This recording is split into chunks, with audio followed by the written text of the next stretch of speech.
naman raw ang ilang mga kapulisan, lalo na ang kinasusuklaman ng mga netizens online na si General Torre, matapos eksklusibong ipasubina na ni Senator Amy Marcos matapos deadmahin ang ikalawang Senate hearing ukol sa pagdinig ng iligal na pag-aresto sa dating Pangulo ng mga Pilipino.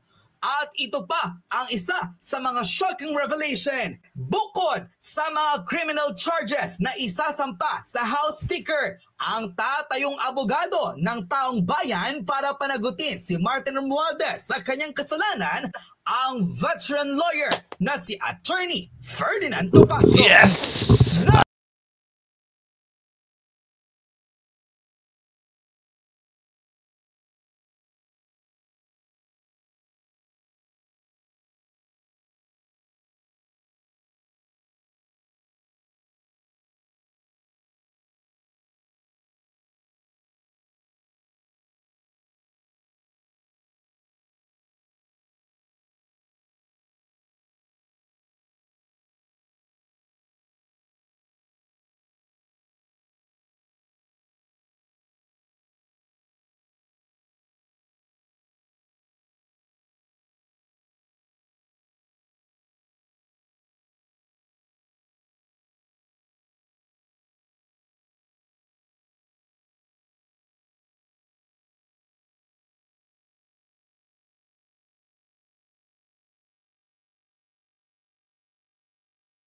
Tunay na ang lahat ay may hangganan. Matapos pagtulungan hindi lamang ang Vice Presidente kundi ang maging taong bayan sa pangloloko sa 2025 national budget at di umano'y kakurakutan na ginagawa sa kaban ng bayan. House Speaker Martin Romualdez tuluyan ng kinasuhan. Ito ang kapapasok lamang na balita na umani ng samot-saring reaksyon matapos masagad na ang taong bayan sa di umano'y pangwawalang hiyaraw ng ilang kongresista sa kaban ng bayan. Sa isang press conference, kinumpirma ng former House Speaker na si Congressman Pantaleon Alvarez na kakasuhan nila ang di umano'y father of all crocodiles na si Martin Romualdez matapos ang anomalya at di umano'y pangungulimbat sa bilyones na pera ng kaban ng bayan.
Hindi na nga raw masikmura ng maraming Pilipino kung gaano kakapal ang muka ng ilang mga mambabatas na kulimbatin ang pera ng bawat Pilipino na tila napakalakas lang ng loob na ipamigay ito sa mga kongresista na umayon sa impeachment ni VP Sara.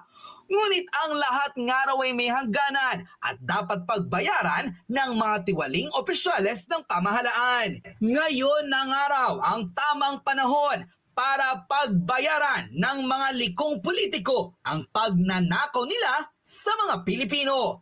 At ito pa ang isa sa mga shocking revelation. Bukod sa mga criminal charges na isasampa sa House Speaker, ang tatayong abogado ng taong bayan para panagutin si Martin Romualdez sa kanyang kasalanan, ang veteran lawyer na si Attorney Ferdinand Topacio. Yes! Ayos! Ang buong balitang ikagigimbal ng taong bayan nang tuluyan na ng sampahan ng kasong kriminal ang House Speaker na si Martin Romualdez matapos ang demoni alegasyon ng pandarambong sa pera ng bawat Pilipino. Narito't panoorin ang full video. Kami po ay nandito para ipaalam sa buong bayan na maghahain po kami ng criminal case against Martin Romualdez. Buti nga. Sa kadahilanan po na siya po ay may ginawang krimen dito sa budget ng 2025. Problema nila, palagay ko that is the reason why sinulong nila kahit kapos na yung oras ng impeachment para matabunan ito, para yun ang pag-usapan, para yung oposisyon ang nasa defensive instead of us being on the offensive. Pero hindi po natin bibitawan ito kasi napakalaki talaga, 241 billion. Ay kaming mga ordinaryong tao, we cannot even begin to wrap our heads around that figure. 241. Kaya kami ni Mr. Magpantay sa Citizens Crime Watch, we joined hands with Speaker, with Ito dapat. Basahin natin mga Lods. Inihayag sa isang media forum na pinangunahan ni Davao 1st District Representative Pantaleon Alvarez na nakatakdang sampahan ng criminal charges sina House Speaker Martin Romualdez, Ako Bico Representative Elizalde at Zamboanga Representative Manix Delipe hinggil sa umano'y maanumalyang BICAM report kaugnay ng 2025 General Appropriations Act. Ganyan. 'Di ba? Idaan sa korte. Lalo na kung may anomalya at may ebidensya, idaan sa korte. And let's pray mga Lods na mananaig ang katotohanan. Anyway, naniniwala pa naman ako sa justice system ng Pilipinas. And sana talagang masampulan lahat ng may masasamang balak sa pera ng bayan. Mga kababayan! Breaking news, criminal charges laban kay House Speaker Romualdez at iba pang kongresista ihahain na sa Lunes ng Crime Watch. Panalo mga kababayan, yung mga taong gumagawa ng problema sa bansa, binibigyan na din ng problema. Speaker, Saldico at iba pang mga kongresista, ang dami nyo ng problema, boss. Marami na kayong sasagutin sa korte ngayon. Ang bigat pala ng mga ikakaso sa inyo. Mga budget insertion at falsification. Grabe. Naman talaga, Yan, yung niratify ninyo ay kahina-hinala. Diyan na kayo madadali. Iisa-isahin na kayo dyan. Yari na kayo. Ngayon, pagbabayaran nyo ngayon kung ano yung ginawa nyo sa kaba ng bayan. Inubos nyo. Wala kayong pakundangan. Yung GAA, ginawa nyo ng problema. Yung BICAM, talagang, binlangko nyo. Ano nangyari? Nabisto kayo. Iyaan. Kaso. Pag napatunayan yan, baka pasuka pa sa inyo lahat ng mga pinandurobo nyo sa bayan. Taong bayan at binabudget sa 2025, inyong binabalahura. Kahit anong gawin yung diversionary tactics ay mananagot pa rin kayo sa batas. Pagtataka, no? Mananagot sa batas yung mismong mga mambabatas. Paano ba naman kasi pag may mekos-mekos sa pera ng taong bayan, masyado kayong wagas, mga waldas, inasusuklaman na kayo ng taong bayan mismo dito sa Pilipinas. Yan Kami po ay nandito para ipaalam sa buong bayan na maghahain po kami ng criminal case against Martin Romualdez. Dapat lang. Dahilanan po na siya po ay may ginawang krimen dito sa budget ng 2025. Malaking halaga po yung ipinasok nila na hindi po inaprubahan ng Kongreso. Hindi po ito ang napagkasunduan sa Bicameral Committee at nagulat na lang kami lahat nung makita namin kung bakit yung pong in-email sa amin na Bicam report, may mga blanco po rito. Ngunit, nung pinirmahan ng presidente, kumpleto na. At nung tinignan namin dinorobo na kung magkano yung ipinasok nila na halaga, ito po ay nagkatotal ng 241 billion. Ngayon po, ewan ko kung matatawag natin na typographical error yan o grammatical error. Napakalaki po ng halaga, 241 billion. Ito, mas maganda nalaman natin na kakasuhan na o sinampahan na ng kaso. Mas mabuti nga yan para magtanda. At pag makulong, ipabalik yung mga pinadorobo sa kaban ng bayan. Mas maganda dito. Papakita ko sa inyo kung ano yung pangyayari kahapon. Kahapon ho, mayroong mga bagay-bagay tayong hindi pa nalalaman. Sa The Hague, si Atty. Martin Delgra, emotional na humarap sa Duterte supporter. Ito yung magandang ibibigay nating update sa inyo. Kailangan nating marinig yung mga boses ng ating kababayan doon. Kararating ko lang po galing sa Manila kahapon. Kaya hindi ako sanay sa ganitong weather. Yun yung una kong gusto sabihin. Yung pangalawa, pasensya po, na-late ako ng konti kasi may mga ka-meeting pa ako kaya na-late ng konti. At hindi ko rin alam ask for directions. Kaya yung mga kasamahan ko, si Rosa at saka si Fortunata, at saka yung mga kasamahan galing sa Switzerland, nakasalubong ko while waiting for Uber. Sabi nila, Pinoy? Sabi ko, opo, saan kayo pupunta? Doon po, dito bale. Sabay na ako sa inyo. Ganun po yung Pinoy. What I like about Pinoy is that you're anywhere and everywhere. And as you are anywhere and everywhere, you're always proud to be Pinoy. And I would like to say that because we're always proud to be Pinoy. This morning, and this is I hope you don't mind, the sad part of what I'm going to say.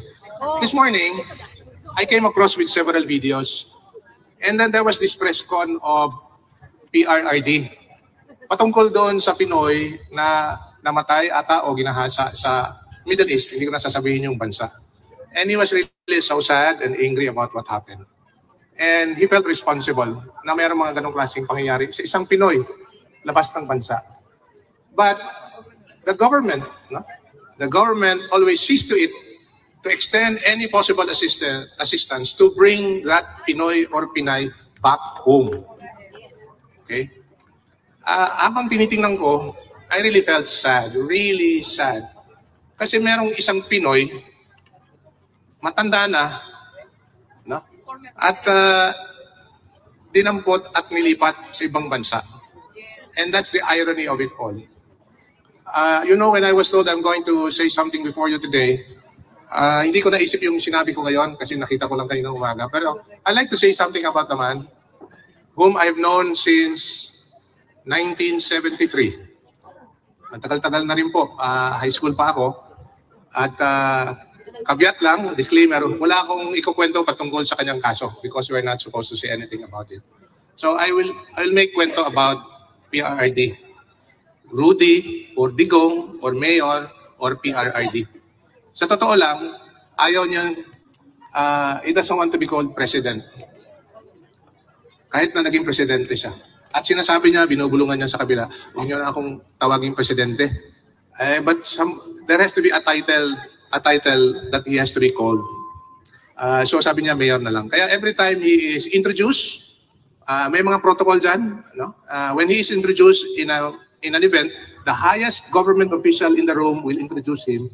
And he is always introduced as, ladies and gentlemen, the President of the Republic of the Philippines, Mayor Rodrigo Roa Duterte. That is what he wants to be called, Mayor. Ganun po kasimple yung tao.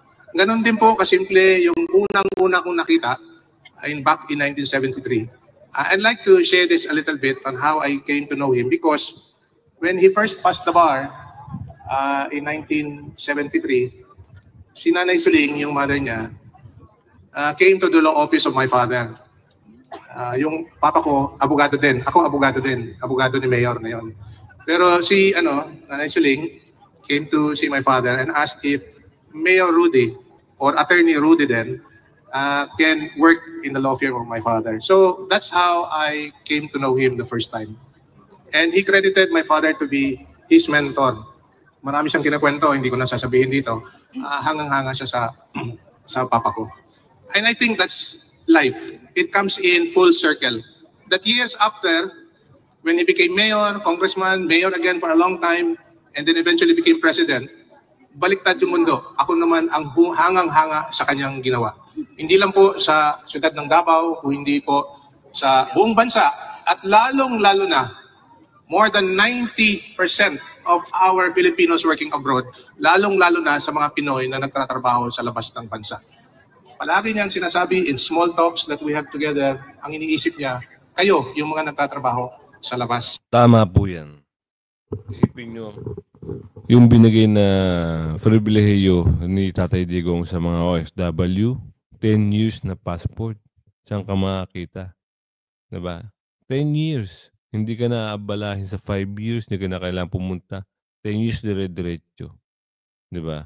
Yung bayad, diba? Sipin mo, kasi pag na-expire ng dati, alam pagkakalam ko, 5 years lang yun, diba? O kung 5 years, pupunta ka uli doon, pipila ka sa haba-haba ng pila. Oo. At saka nung panahon ni Tatay Digong, na systematic na ngayon yung DFA. Hindi na katulad doon, dati pipila ka ng napakahaba-haba. Yun, nagkakaroon na ng online appointment. Pupunta ka na lang doon kung anong oras na dapat kang pumunta, kung na oras ka naka-schedule. Ganun. Ibang klase. Yan ang pagmamahal ni Tatay Digong. Bukod doon, siyempre, yung mga nabalitaan niya hindi magandang pagtrato doon sa mga kaibigan natin, kamag-anak natin, o kakilala nating OFW, di ba? Pinasuyod niya yan. Minsan nagkaroon pa nga ng ban sa isang bansa na hindi niya pinapunta, naka-stack lahat. Hindi kayo pwede pumunta hanggat hindi nagbabago yung ugali ng yung mga amo sa bansang ito. Di ba? Nagkaroon pa nga yan ng ban. Ganun. Tama yung sinasabi na Atty. Delgado dito. Ibang klase talaga si Tatay Digong. Ibang-iba sa lahat ng mga naging presidente. Na napapayak siya. Kahit ako dito napapaluha. Duterte! Duterte! Duterte! Duterte! Duterte! Bring him home! Bring him home! Bring him home! Sensya na po. We love you, attorney. We support you all the way. Kasi hanggang ngayon, hindi pa tapos yung, hindi pa ubos. Naubos.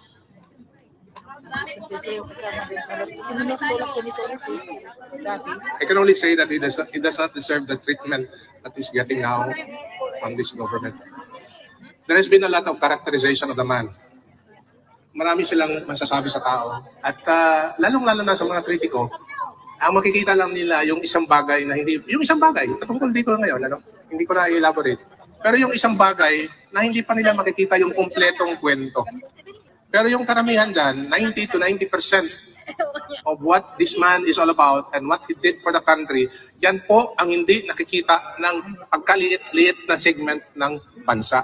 Kayo po, karamihan dito sa ngayon, at lalong-lalo na sa Pilipinas, mas nakikita nila yung kabuuan ng pagkatao ni Mayor Rudy. Kaya grabe, dagsaan ang ating paniniwala, dagsaan yung pagmamahal sa tao.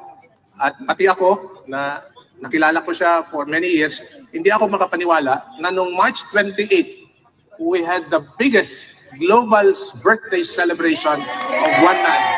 Thanks to you here and everyone else here. Akala ko nga mga 60 locations all across the world. Nabunyag ka rin ng gobyerno, 240 locations across the world pala.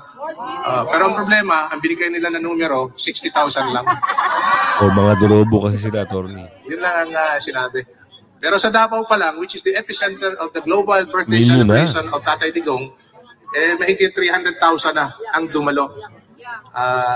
At hindi rin sila nagpapahuli, kagaya nung nakita ko sa video nung nakaraan na nag-birthday si Tatay Digong, nagle-lechon kayo rito.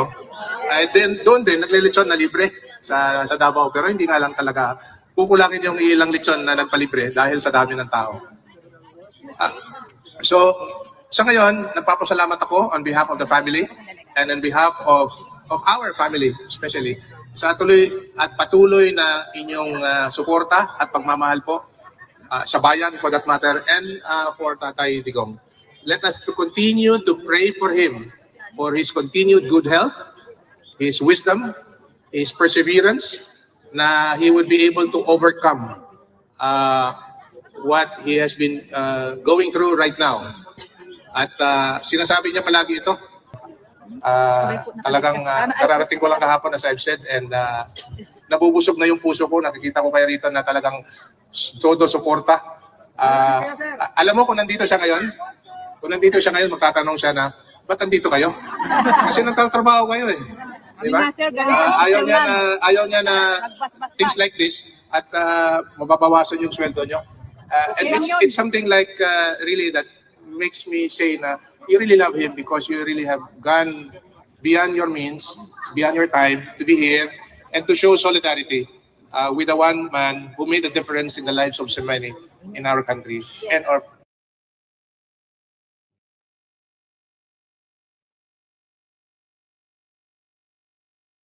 Oh, yan. Tignan natin mga kasama ha. Dito sa patawag. May patawag kasi. Oo. Meron na hong subpena. May subpena na natanggap. Sino? Abangan natin kung sino yung mga yan. Eto, pakita natin tong kay Miss Amy. Oo, nasa pinahan na ho. Pinirmahan na. Maganda yan. Para magtanda yung mga yan. Pasensya na ha. Hindi tayo masyado ng connection dahil andito tayo sa sa hotel. Mahina ho yung signal. Ayaw niyong dumalo? Ipapasubina na kayo ng Senado.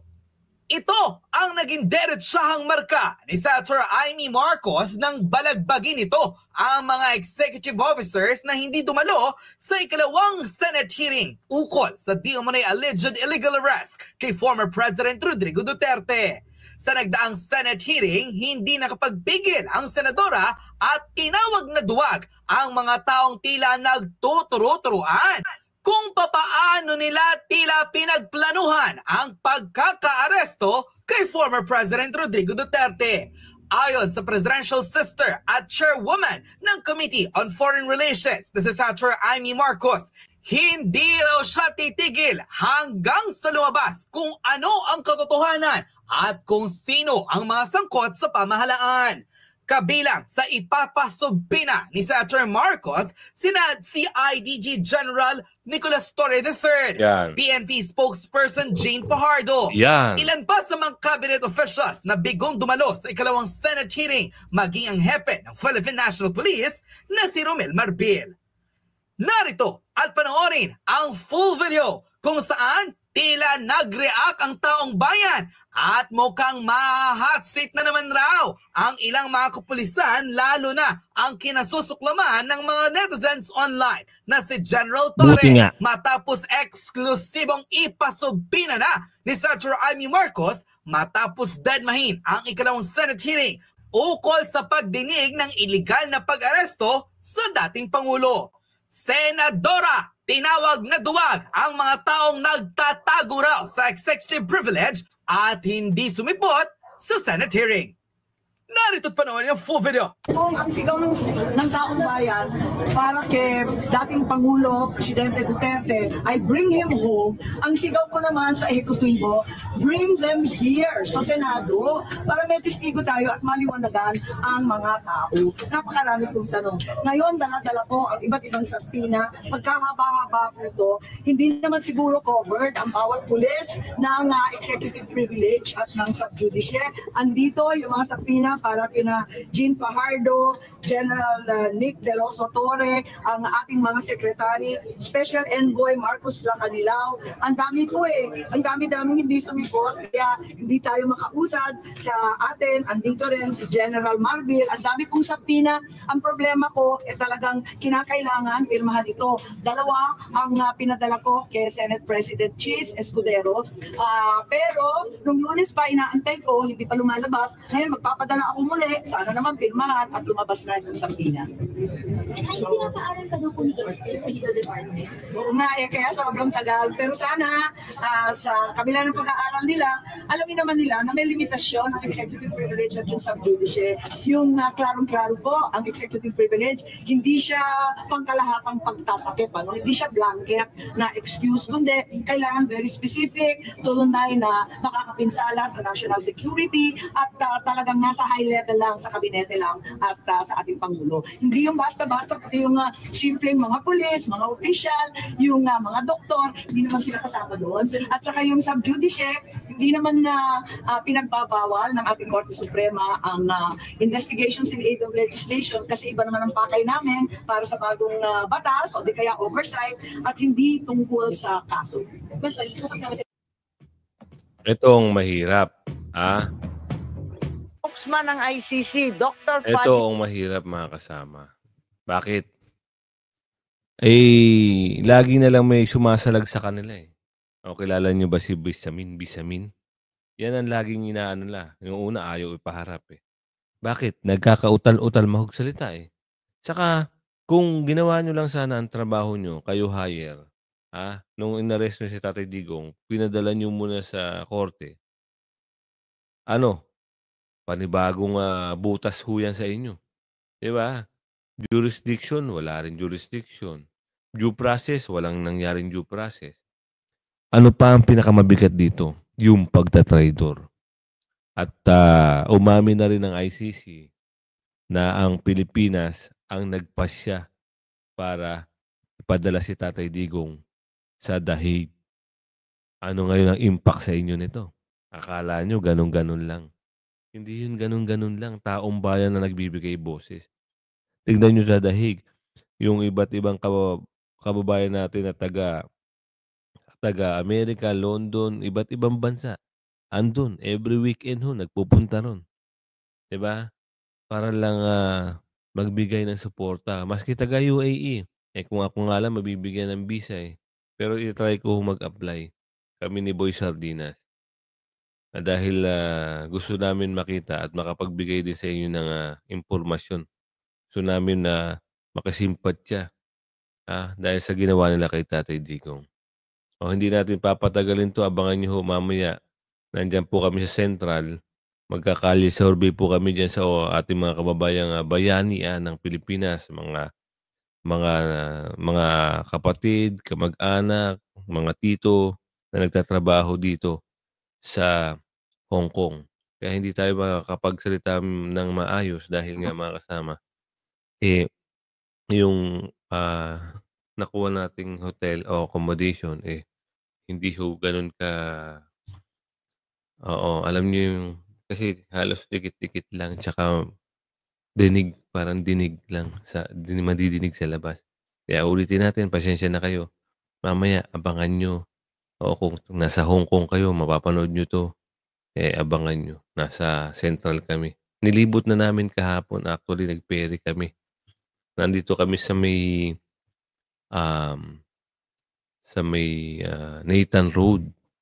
Somewhere in Nathan Road. So, itong morning na to, ginagawa ko itong video na ito at i-upload ko to. So, kung aagahan ko na siguro mag-upload, 6 a.m. o kung mapanood nyo, hindi punta lang kayo ng Central Market. Hanggang sa muli, bye-bye. Ingat-ingat. Kita-kita.